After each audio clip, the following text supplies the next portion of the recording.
오늘 읽으신 본문 말씀은 사사기 21장 맨 마지막 사사기 오늘 결론을 내면서 21장 말씀을 중심으로 제 소견에 옳은 대로 행하니라 라는 제목으로 같이 말씀의 은혜를 나눌 수 있기를 원합니다. 말 그대로 오늘 지금 사사기 21장 사사기 전체의 주제가 바로 오늘 우리 설교 제목입니다. 제 소견에 옳은 대로 행하였더라. 사람들이 자기들 마음대로 생각하고 자기들 마음대로 하나님의 뜻으로 생각하면서 하나님 이름이 있지만 진정 그것이 하나님의 진정한 뜻인가 그걸 물어보기도 전에 자의적으로 모든 것을 해석하고 자의적으로 모든 것을 행했던 때 바로 그때가 사사시대였다라고 우리가 생각해 볼 수 있습니다.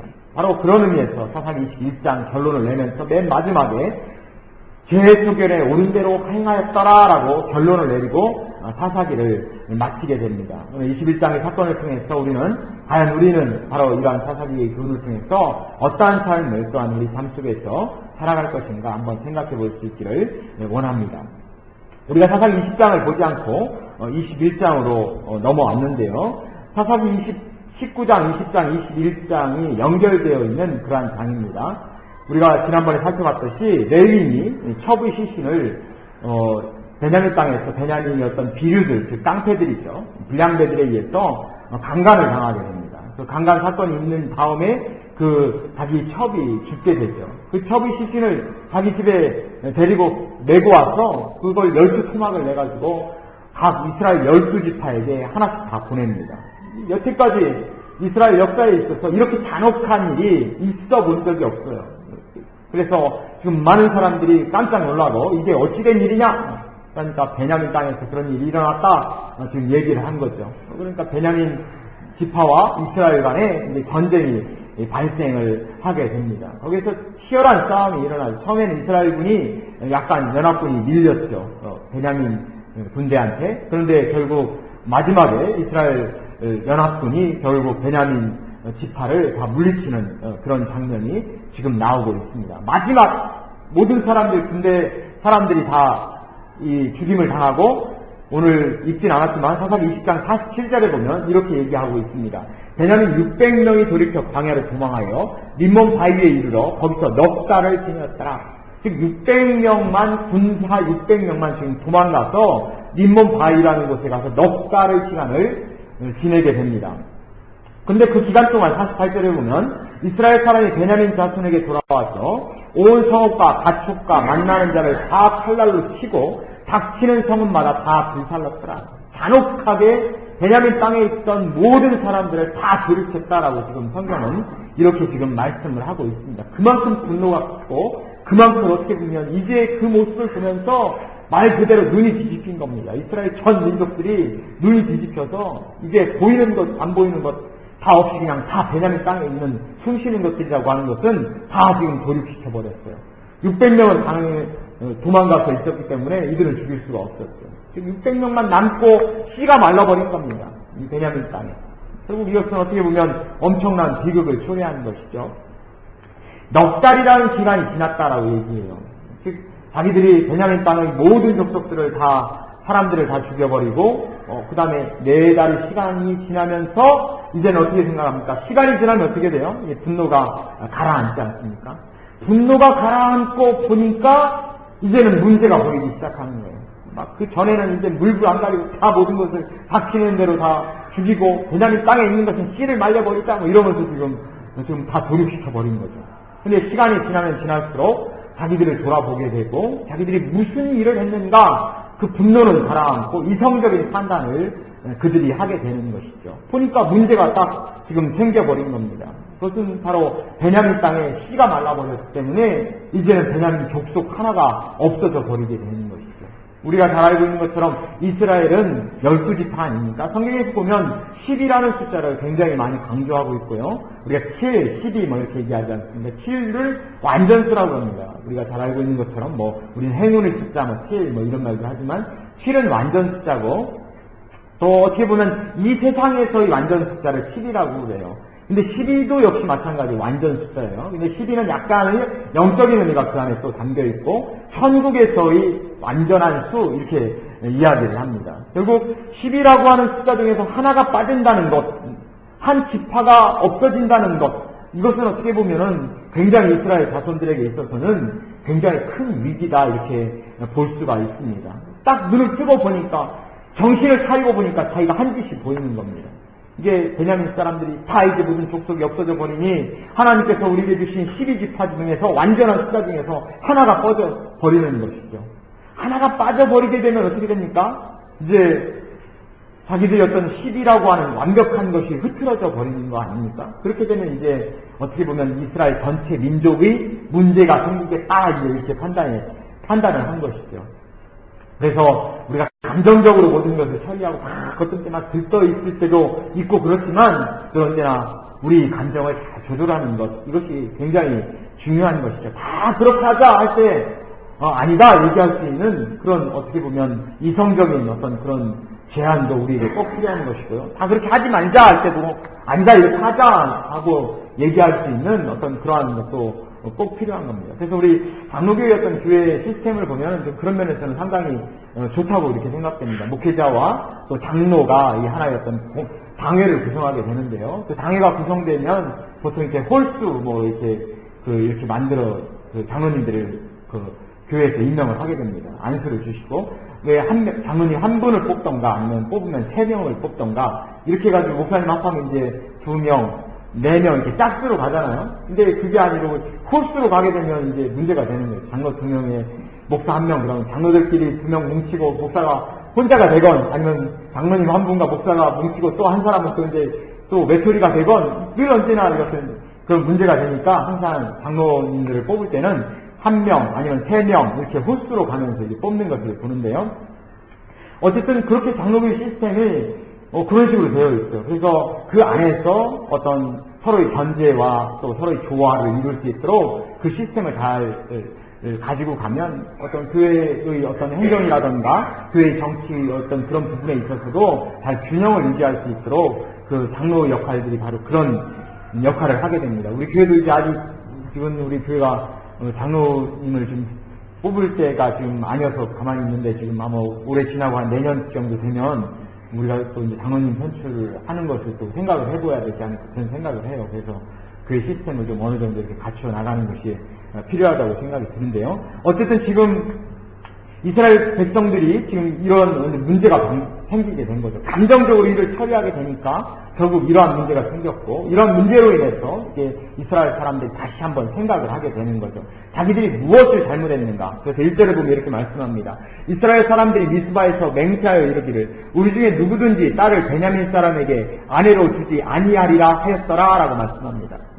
이들이 지금 다 600명만 빼놓고 이 베냐민 땅에 있던 모든 사람들을 다 죽여버렸어요. 그러고 나서 딱 보니까 그러고 나서 이 사람들이 맹세를 했다 이런 얘기죠. 어떤 맹세를 합니까? 누구든지 딸을 베냐민 사람에게 아내를 주면 안 된다. 그럼 저주를 받을 것이다. 라고 이렇게 다 맹세를 해버린 겁니다. 결국 600명이 남아있지만 그들과 아내가 있어야지 아들과 딸이 나올 것이 아닙니까? 누군가를 아내를 줘야 되는데 그렇다고 이방 여자를 데려올 수도 없는 문제고 그런 어떻게 보면 딜레마에 처해 있는 것이죠. 그럼 결국 베냐민 사람들이 대를 잇지 못하게 되면 한 11지파밖에 안 남으니까 결국 완전수가 흐트러져 버리는 그런 결과를 가져오니까 이걸 우리가 지금 도대체 어떻게 해야 되겠느냐라고 하는 문제가 지금 발생을 하게 됩니다. 그래서 2절에 보면 백성이 베델에 이르러 거기서 저녁까지 하나님 앞에 앉아서 대성 통곡하여 가로되 이스라엘 하나님 여호와여 오늘날 이스라엘 중에 어찌하여 한 지파가 이지러졌나이까? 어떻게 한 지파가 이제 없어지게 됐습니까? 자기들이 그렇게 해놓고서 이렇게 이야기를 하고 있는 겁니다. 그래서 참 우리가 맹세라고 하는 거, 약속이라고 하는 거, 이거 어떤 우리 말이라고 하는 것이 중요성을 우리가 잘 생각을 해야 되죠. 늘 언제나 우리 삶 가운데 문제가 되는 것이 뭡니까? 말이 문제가 되는 거죠. 약속을 하고 또 그것을 또 이거 좀 더 맹세하는데 우리 말을 잘 하는 것이 중요합니다. 많이 하는 것보다는 말을 잘하는 것이 중요하죠. 말을 많이 하면 실수가 많게 되죠. 그래서 그것보다는 말을 우리가 조리 있게 또 내가 해야 될 말을 잘 하는 그런 것들이 필요한데 그렇지 않고 지금 이렇게 잘못 얘기를 하니까 결국 이 말로 인해서 이스라엘 백성들이 또 큰 문제에 지금 처하게 되고 우리가 이 문제를 어떻게 해결해야 됩니까? 라고 지금 대성 통곡하고 있는 그런 모습을 봅니다. 자, 이제 이래서 이제 미스바 회의를 또 소집하죠. 미스바 회의를 소집해서 우리가 여기에서 우리가 한번 이 문제를 해결해보자라고 얘기합니다. 그래서 만약에 이 미스바 회의에 나오지 않는 사람은 우리가 다 죽일 것이다. 막 이렇게 경고를 하는 거죠. 다 모여. 안 모이는 놈은 내가 가만히 안 두겠다. 이렇게 지금 엄포를 놓고 미스바 회의를 개최하게 되는데요. 8절에 보면, 근데 또 거기에서 빠진 사람이 한 사람이 있습니다. 8절에 보면, 이스라엘 지파 중 미스바에 올라와서 여호와께 이르지 아니한 자가 누구냐 하고 본즉, 야베스 길르앗에서는 한 사람도 진에 이르러 총회에 참여치 아니하였으니라고 말씀하고 있습니다. 야베스 길르앗 사람들이 총회에 참석하지 않은 겁니다. 결국 이것이 이제 문제가 되는 것이죠. 우리가 남 이야기할 때 좋아하는 사람들 뭡니까? 서로 이렇게 만나면은 그때 얘기하면 얼마나 좋습니까? 내가 문제가 있으면 그때 얘기하면 그러면 그렇습니까? 서로 얘기하다 보면 오히려 풀리거든요. 근데 그렇지 않고 이제 꼭 빠진 사람들을 이제 놓고 이제 또 얘기가 이제 이야기거리가 되는 겁니다. 그러니까 또 그게 문제가 되는 거죠. 늘 언제나 우리 말이라고 하는 것이 앉아있을 때 서로 얘기하면은 서로를 충분히 다 이해하고 나쁜 사람 없어요. 앉아서 얘기해보면.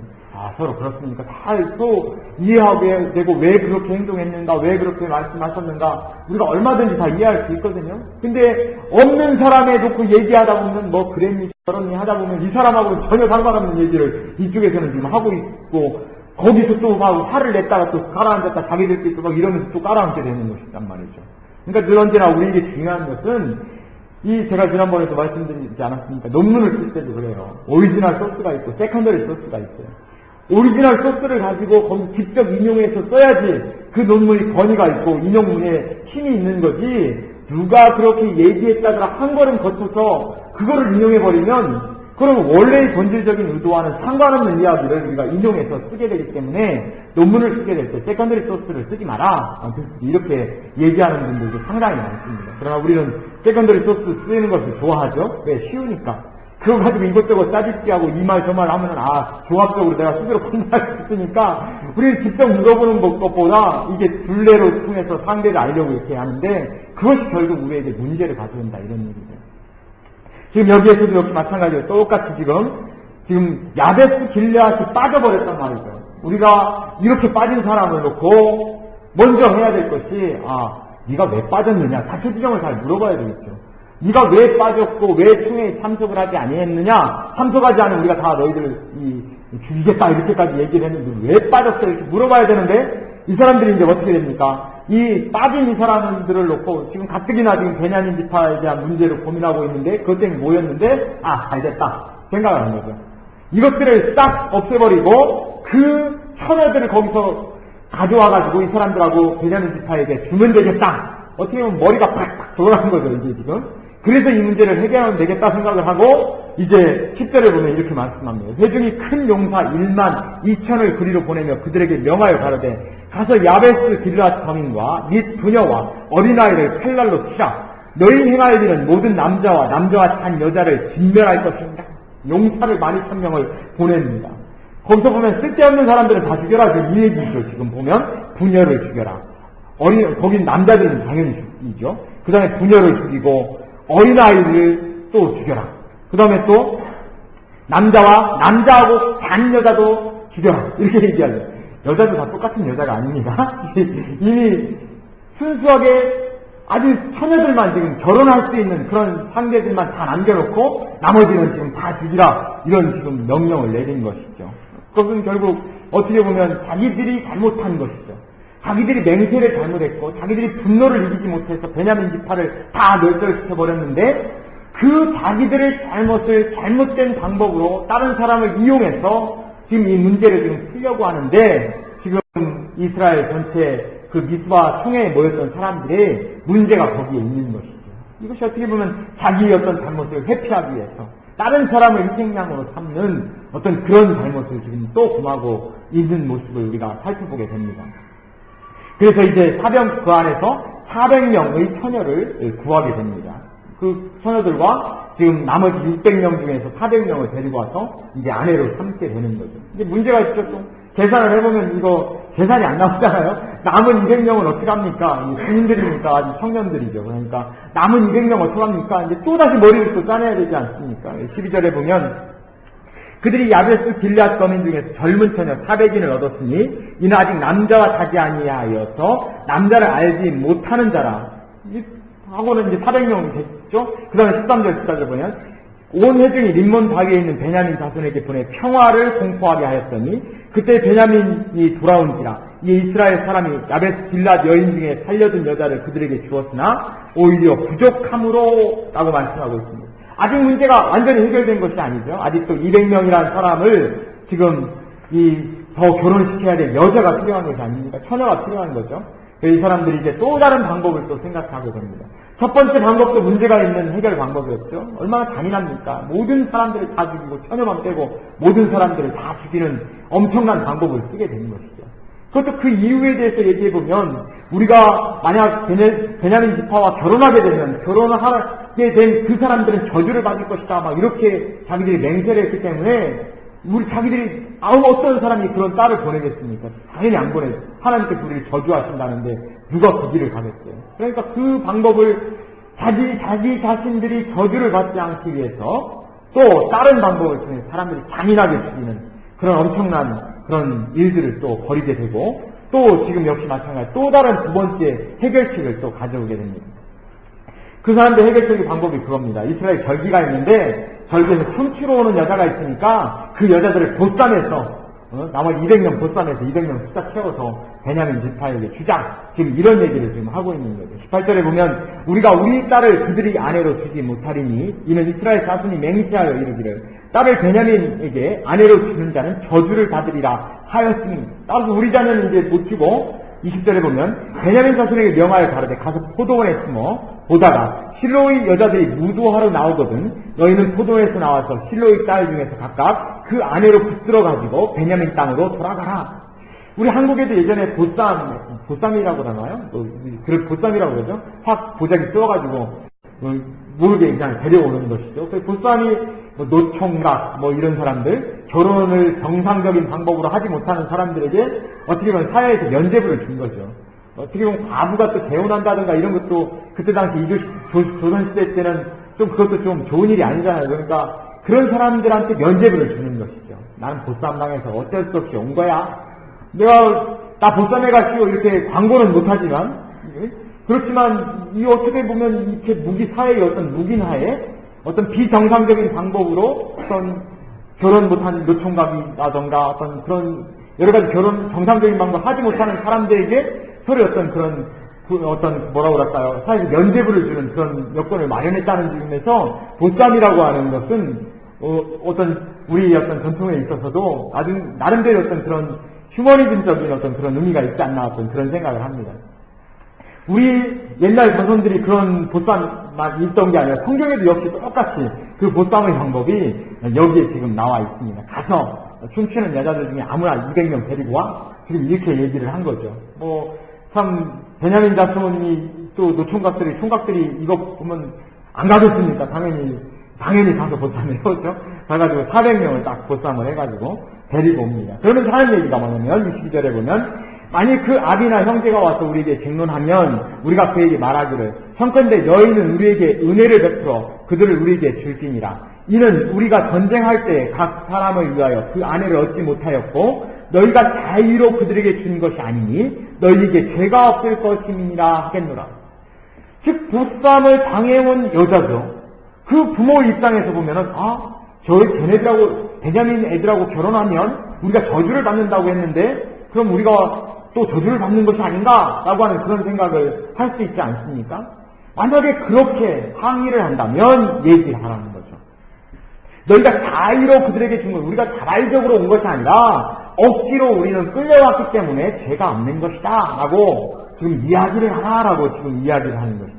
어떻게 보면 말이 되는 얘기죠. 나는 자의적으로 안 왔습니다. 이렇게 얘기하니까 우리는 죄가 없습니다. 이렇게 얘기할 수 있죠. 얼마든지 우리가 보면 그건 상당히 합리적인 얘기구나. 이렇게 생각할 수 있죠. 그렇지만 우리가 이 문제를 보면서 얼마나 이때 당시 사람들이 어떤 분명한 잣대가 없이 어떤 규칙이 없이 그때 하나님 말씀, 하나님을 분명히 인용을 하고 있습니다. 무슨 말을 할 때도 하나님이 저주 때문에 우리는 안 된다. 하나님을 끌어들이고 있어요. 우리 이것 때문에 안 된다고 하나님을 끌어들이고 있고 하나님이라고 하는 이 말을 분명히 하고는 있지만 하지만 이들이 성경을 해석해내고 실질적으로 행동을 하는 모습을 보면 그것은 자기 합리화가 너무나 많다라고 하는 것을 우리는 쉽게 알 수 있습니다. 자의적인 성경 해석의 문제가 바로 여기에 있는 것이죠. 일종의 어떤 하나의 어떤 스탠다드가 딱 있고 규범이 딱 있다면 거기에 따라서 케이스에 맞게 모든 것이 하나하나 진행되어 나가면 큰 문제가 없는데 뭐 상황에 따라서 막 이렇게 저렇게 변하는 것들이 문제가 되는 거죠. 성경 해석 방법에 있어서도 또 우리가 참 여러 가지 많은 그 성경 해석의 방법이 있는데요. 첫 번째는 규범이라고 하는 것, 성경적인 기존과 전통이라고 하는 것을 문자 그대로 강조하는 어떤 그런 성경 해석의 방법이 있습니다. 또 한쪽의 방법은 컨텍스트를 강조하는 방법입니다. 즉 어떤 상황에서 그 일이 벌어졌는가라고 하는 것을 중심을 두는 거예요. 우리가 양쪽을 보면서 한쪽은 규범과 전통을 강조하고 한쪽은 컨텍스트를 강조하고 이 양쪽의 그 두 분을 보면서 우리가 느껴야 될 것은 만약에 규범만 강조하게 되면 어떻게 됩니까? 그것은 상황이 충분히 고려되지 않은 성경 해석의 가능성이 많다는 것이죠. 그렇기 때문에 가령 예를 들어서 지금 뭐 21세기에 가보면 21세기 여러 가지 많이 어떤 문화가 다양화되고 과학 기술이 발달하고 여기에 생기는 예전에는 없었는데 지금 생기는 여러 가지 많은 문제점들이 있지 않습니까? 가령 예를 들어서 유전자 공학이라던가 뭐 이런 부분들, 그 다음에 뭐 우리가 뭐 이거는 뭐 낙태라고 하는 부분들, 뭐 그런 피임약 뭐 복용하는 부분들, 또 여러 가지 부분들, 이런 부분들을 딱 강조를 하는데 TV 드라마도 보면 그런 거 많이 있잖아요. 자, 우리가 낙태는 안 된다, 가는 거죠. 낙태는 안 된다. 성경은 그 아이를 죽이는 것은 죄다. 얘기를 한 것을, 그건 규범이다. 얘기를 했다고 하면, 컨텍스트가 전혀 반영이 안 되는 것이죠. 만약에 컨텍스트, 어떤 상황에서 임신을 하게 됐는가라고 하는 것을 고려해 볼 수가 있는 거죠. 그러면 상황만 강조하게 되면 어떻게 됩니까? 그러면 나는 상황이 이러니까, 뭐, 하나님도 봐주실 거야. 이렇게 생각하게 된단 말이죠. 규범만 강조하면 어떤 케이스라도 절대로 안 돼. 이것만 강조하게 된단 말이죠. 그럼 양쪽의 양극단에서 우리는 어디를 취할 것인가? 이것이 결국 오늘 현대를 살아가는 우리 현대 기독교인들에게 있어서 주어진 큰 하나의 숙제입니다. 나는 어느 쪽을 가지고 성경을 해석할 것인가? 가장 이상적인 방법은 그렇습니다. 내 규범의 어떤 그런 한계 속에서 우리가 컨텍스트를 충분히 우리는 고려하면서 그 안에서 성경을 적절하게 해석해 나가야 되는 것이 당연한 것인데요. 근데 이런 해석 방법이 깜짝 잘못하면 어떻게 됩니까? 자기 합리화로 빠져버릴 수 있다는 거예요. 그런 어떻게 보면 굉장히 큰 오류에 빠져버릴 수 있고, 지금 이 사건의 어떤 그런 자의적 성경 해석의 방법은 이건 컨텍스트만을 고려해서 하나님 말씀과 전혀 상관없는, 그래서 자기들이 결정을 내리고 그래서 하나님께서 우리는 하나님의 이야기를 우리는 이해했으니까 하나님께서 봐주시겠지 하면서 자의적 해석 방법을 지금 뭐 자기들이 합리화시킨다는데 지금 바로 문제가 있는 겁니다. 나는 어디를 강조할 것인가? 우리 하나님과의 관계 속에서 늘 언제나 우리에게 주어진 가장 큰 숙제는 바로 나는 과연 이러한 나의 상황 속에서 어떻게 가장 성경적인 방법으로 주님께서 가장 원하시는 방법으로 나는 결정을 내릴 것인가 라고 하는 것을 날마다 우리가 결정을 해 나가야 되는 것, 이것이 결국 우리에게 주어진 하나의 큰 숙제입니다. 지금 우리가 가령 예를 들어서 예전에는 어떻습니까? 주일 성수에 대해서도 전 기본적으로 그렇습니다. 주일성 우리 성도들이 해야 될 가장 기본적인 것들이 우리에게 있어요. 그건 뭐냐면 하나님께 예배를 우리는 드리는 것, 이거는 우리 성도들이 해야 될 가장 기본적인 것입니다. 이건 뭐 나의 상황과 컨텍스트를 모든 걸 떠나서 얼마든지 우리가 할 수 있는 것이, 그걸 최우선으로 두고 있느냐 안 두고 있느냐라고 하는 것이 중요한 것이죠. 근데 기본적인 가장 어느 곳에 가든지 간에 우리는 반드시 주일 예배를 드리고 또 예배를 드리는 것이 반드시 마땅한 것이죠. 이것은 성도의 의무이면서 성도가 당연히 지극히 당연하게 해야 될 것들입니다. 물론 특별한 경우가 있어요. 저도 아주 감동적인 예배 중에 하나가, 제가 군대에 있을 때 저희들 팀스피릿 훈련을 했었는데 그때 막 주일날도 막 이동을 해야 되는 그런 훈련을 했어요. 그래서 막 이동을 하고 막 그러니까 교회를 가지 못했습니다. 그래서 가지 못해서 저녁 때 우리 소대원들이 모여가지고, 그 중에서 우리 믿는 사람들이 모여가지고 같이 예배를 드린 적이 있거든요. 제가 그때 이제 군종이라 소대 군종사병 중대 한 명씩 있습니다. 그래서 제가 그때 군종사병이라 와서 가서 이제 예배를 인도하고 우리 몇 명, 한 5-6명 모여서 예배를 드리는데 너무 감동적인 거예요. 제가 드렸던 예배 중에서, 여태까지 드렸던 예배 중에서 가장 감동적인 예배는 그 위장망 속에서, 그 차 밑에서 5-6명 모여가지고, 쪼그려서 앉아가지고 예배 드렸던 예배. 그거를 저는 잊을 수가 없습니다. 어떤 상황 속에서 우리의 본분은 예배를 드리는 것이 본분이다, 이런 얘기죠. 이거는 선택의 상황이 아니라 우리 당연한 의무다라고 하는 것이고, 내 자리를 지키는 것은 당연한 의무인 것입니다. 이런 것들은 어떻게 자기 합리화의 필요성이 없는 것이죠. 물론 상황에 따라서 내가 새벽기도 일찍 가서 예배를 드린다거나, 아니면 다른 내가 기득이 이동을 해야 될 경우에는 이동해서 그곳에 있는 예배를 드린다거나, 우리가 반드시 어떤 이런 것은 철칙으로 지키는 것, 이것이 성도의 삶에 있어서 가장 중요한 것입니다. 주님과 예배가 허물어지면 모든 것이 다 허물어지는 것이죠. 우리는 이거를 너무 강조하다 보니까 이게 어떻게 됐습니까? 잘못해서 차 사고 나면 거봐, 예배 안 드리고 다른 데 가다가 차 사고 났잖아, 이렇게까지 이제 얘기하다 보니까, 그러면 물론 그런 경우가 있을 수도 있고, 그렇지만 그걸 너무 강조할 수도 없는 것, 또 그걸 어떻게 그런 식으로 해석할 수도, 하기도 안 하기도 하고, 어쨌든 굉장히 조심할 부분이지만, 그런 거를 떠나서 우리가 중요한 것은 예배를 회복하는 것. 이건 가장 중요한 것입니다. 반드시 나는 예배를 드려야 된다라고 하는 것, 그것은 우리가 성도로서의 삶에서 가장 중요한 것이죠. 지금 이 사람들이 문제는 그런 규칙이 없었다는 거예요. 규범이 없었다는 겁니다. 그래서 어느 선까지 내가 해석을 해야 되고, 어느 선까지 자기를 합리화시키고 컨텍스트를 반영할 것이다, 그 기준이 없었던 거예요. 우리에게 중요한 것은 나의 기준을 정해놓으시기 바랍니다. 나는 내 원칙을 정해놓는 거죠. 나의 주일날은 나는 이런 것을 나는 반드시 한다. 내 믿음에 있어서 나는 이건 철칙이다. 이것이 허물어지면 성도로서의 어떤 이 예배가 허물어지고 성도로서의 믿음의 모든 관계가 다 끊어져 버리는 겁니다. 그런 부분에 있어서는 내가 철저해야 될 부분이 우리에게 반드시 있는 것이죠. 자, 24절에 보면 이렇게 이제 얘기하면서, 이 모든 이 스토리를 보면서 24절에, 그때 이스라엘 자손이 그곳을 떠나 각각 지파, 그 가족에게로 돌아가되, 각각 그곳에서 나와 자기 기업으로 이제 돌아가서 이 문제는 지금 일단락되고 있습니다. 그러면서 사사기서 21장 전체를 결론을 내면서 이 사사기 기자는 25절에 이렇게 얘기합니다. 그때 이스라엘 왕이 없으므로 사람이 각각 그 소견에 옳은 대로 행하였다. 그 소견에 옳은 대로 행하였더라. 이것이 바로 우리 신앙에 있어서 가장 큰 문제를 가져올 수 있다는 겁니다. 너무 상황에 따라서 나의 믿음이 흔들린다는 거예요. 상황이 좋으면 내가 믿음이 좋은 것처럼 보이고, 상황이 나빠지면 그 상황에 따라서 내가 그냥 휩쓸려 가는 것, 이것은 결코 믿음이라고 볼 수 없는 것이죠. 상황이 아무리 변할지라도 나에게 정해놓은 철칙, 정해놓은 믿음의 규칙은 내가 반드시 지킨다라고 하는 그런 강력한 내 자신과 하나님과의 약속이 우리에게 필요한 것입니다. 이것이 나를 살리는 것이고, 나의 믿음을 살리는 것이고, 또한 나의 가정을 또한 살리는 것이고, 나의 교회를 또한 살리는 것입니다. 우리 하나님과의 관계 속에서 분명한 규칙을 정해놓으시고, 그 속에서 내가 하나님 안에서 늘 언제나 믿음 생활을 할 수 있는 바로 저희들이 되실 수 있기를 주님의 이름으로 간절히 축원드립니다. 결론을 내리겠습니다. 우리에게 있어서 늘 언제나 중요한 것은 올바른 해결책이 필요합니다. 그것을 이상한 방법으로, 비이성적인 방법, 하나님께서 원하시지 않는 방법으로, 또 자의적인 방법으로 그걸 해결하려고 하는 것, 또 다른 방법, 좋지 않은 방법으로 해결하려고 하는 것, 이것은 더 큰 문제를 만든다는 것이죠.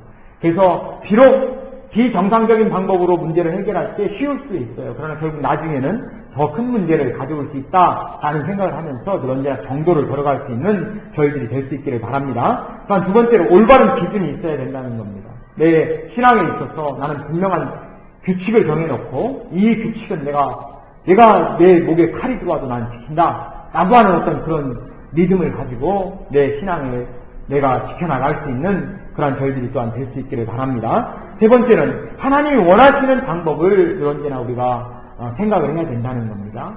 하나님께서 내가 나에게 무엇을 원하시는가? 그걸 먼저 물어봐야지. 내가 모든 거 결정해놓고 하나님 맞지요? 이렇게 물어보는 태도는 하나님께서 별로 좋아하시지 않는 것이죠. 하나님께서 지금 나에게 무엇을 가장 하기를 원하시는가? 모든 것을 백지 상태로 내려놓고 주님과 나와의 정직한 관계 속에서 신앙의 양심을 그 앞에 회복한 상태에서 내가 신앙의 양심이 꺼리낌이 없는, 그래서 하나님께 진정으로 원하시는 길이라면 내가 하고 하나님께서 원하시지 않는 길이라면 내가 수답하겠다라고 하는 생각을 가지고 늘 언제나 하나님께서 가장 원하시는 방법이 무엇인가를 생각하면서 주님과의 관계를 온전하게 유지하면서 한 걸음 한 걸음 우리가 나아감을 통해 하나님 놀라운 축복과 하나님 놀라우신 인도하심을 받을 수 있는 우리 성도의 귀한 삶 되실 수 있기를 주님의 이름으로 간절히 축원드립니다. 기도하겠습니다. 사랑과 은혜가 충만하신 주님 감사합니다. 늘 언제나 우리 삶 가운데 여러 가지 많은 결정해야 될 것과 우리 삶 가운데 우리가 해결해야 될 많은 것들이 있지만 하나님 그 속에서도 나에게 하나님과의 관계 속에서 이루어놓고 약속해놨던 것들을 먼저 제일 우선으로 하면서 분명한 기준을 우리가 정해놓고 나아갈 수 있는 저희들 될 수 있기를 원합니다. 너무나 자의적인 방법으로 하나님의 말씀을 자주지 않게 하시고 하나님의 음성을 먼저 들을 수 있는 저희들 되게 주님 인도하여 주셨어. 우리 상황 속에서 하나님께서 가장 무엇을 원하시는가를 늘 언제나 우리가 먼저 하나님께 기도하며 하나님의 뜻을 구할 수 있는 저희들 되었어. 그 주님께서 원하시는 삶을 한 걸음 한 걸음 우리가 걸어나가며 살아갈 수 있는 저희들 될 수 있도록 주님 인도하여 주옵소서. 늘 언제나 주님과의 온전한 관계가 이루어질 수 있기를 원합니다. 주님과의 온전한 예배가 이루어질 수 있기를 원합니다. 그럼을 통해서 주님과의 믿음을 내가 온전히 지켜나갈 수 있는 그래서 능력 있는 성도로서의 삶을 살아갈 수 있도록 주님 축복하여 주옵소서. 감사드리며 우리 주 예수님 이름으로 기도 올려옵나이다.